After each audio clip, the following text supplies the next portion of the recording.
ایک مرتبہ ایسا ہوا، اس نے جو خدائی کا دعویٰ کر بیٹھا نا، انا ربکم الاعلی، وہ یہ کہتا کہ میں تمہارا سب سے بڑا رب ہوں، میں تمہیں پالتا ہوں، پوری رعایا اس کے قبضے میں تھی،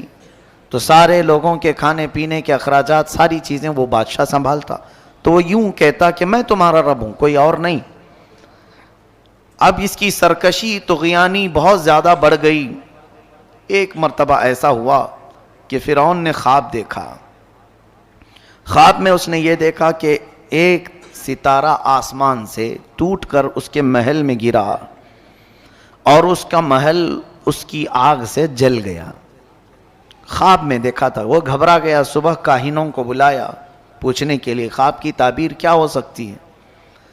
تو ایک بڑے نجومی نے کہا کہ عنقریب تمہاری سلطنت میں بنی اسرائیل میں سے کوئی ایک بچہ پیدا ہوگا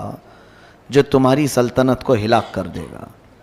تمہاری بادشاہت کو ختم کرنے کا وہی سبب بنے گا۔ تو اس نے اس بات کو یقینی طور پر لے لیا اور پھر عملی طور پر میدان میں یوں اترا، اعلان کر دیا کل سے جو بھی بچہ پیدا ہوگا اسے زندہ نہیں رکھا جائے گا، لڑکا پیدا ہو تو قتل کر دیتا، لڑکیاں پیدا ہوں تو زندہ چھوڑ دیتا، کیونکہ خواب کی تعبیر میں نجومیوں نے یہ بتایا تھا کہ کوئی ایک لڑکا پیدا ہونے والا ہے۔ قرآن میں اللہ فرماتا یذبح ابناءہم ویستحیی نساءہم، بیٹوں کو ذبح کر دیتا تھا اور بیٹیوں کو چھوڑ دیتا، خوف تھا اس کو، تو یہ قتل کا سلسلہ جاری رہا، جو بھی لڑکا پیدا ہو جائے مار ڈالو۔ ایک سال میں اس نے 12,000 بچوں کو قتل کیا کہ کہیں میری سلطنت کو ہلاک کرنے والا کوئی پیدا نہ ہو جائے۔ یہ کرسی کا غرور ہی ایسا ہوتا ہے، کرسی کا نشہ ہی ایسا ہوتا ہے، وہ یہ سوچتا ہے کہ میری سلطنت کو کبھی زوال نہیں آنا چاہیے، کبھی بھی اس کے اندر پرانا پن نہ آئے۔ انسان جتنا بھی کوشش کر لے، موت سے آج تک کوئی جیت نہیں سکا۔ جب یہ بات مسلم طور پر معلوم ہے تو انسان کو غرور و تکبر میں نہیں، اپنی کمزوری کا اعتراف کرتے ہوئے عاجزی سے زندگی گزارنا چاہیے۔ رب تعالیٰ کے حضور تم جتنا اکڑو گے اتنا پکڑ ہوگی، اور وہی بندہ اگر مولا کی بارگاہ میں یہ کہے، بلکہ حضور صلی اللہ علیہ وسلم جن کو اللہ نے کل کائنات کا اختیار دے کر کے بھیجا اور خزانے پورے آپ کو دے کر بھیجا، وہ رسول جب اللہ کی بارگاہ میں یوں کہتے ہیں قلت حیلتی، اے مولا میرے پاس اسباب کچھ بھی نہیں ہے۔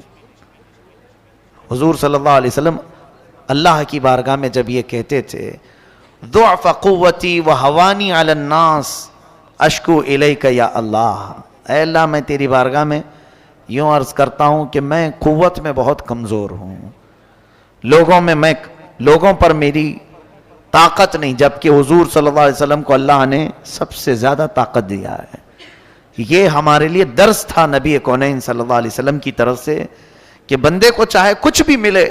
وہ مولا کے حضور اکڑ اور غرور نہ دکھائے، ورنہ اوندھے منہ گرا دیا جائے گا۔ فرعون یہی چاہتا تھا کہ کوئی میری سلطنت کو ہلاک کرنے والا نہ آئے۔ 12,000 بچے قتل ہو گئے، لیکن مولا کو جو کرنا ہے وہ ہو کر رہے گا، کوئی روک نہیں سکتا۔ وہ سال ایسا تھا کہ موسیٰ علیہ السلام کی ماں حاملہ تھیں، حمل سے تھیں۔ اب یہ بنی اسرائیل کے ہیں موسیٰ علیہ السلام، جب ولادت کا وقت قریب آیا تو ان کی ماں ڈرنے لگی، کیا ہوگا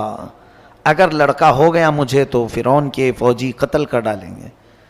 تب اللہ تعالیٰ نے ان کے دل میں یہ بات القا کی،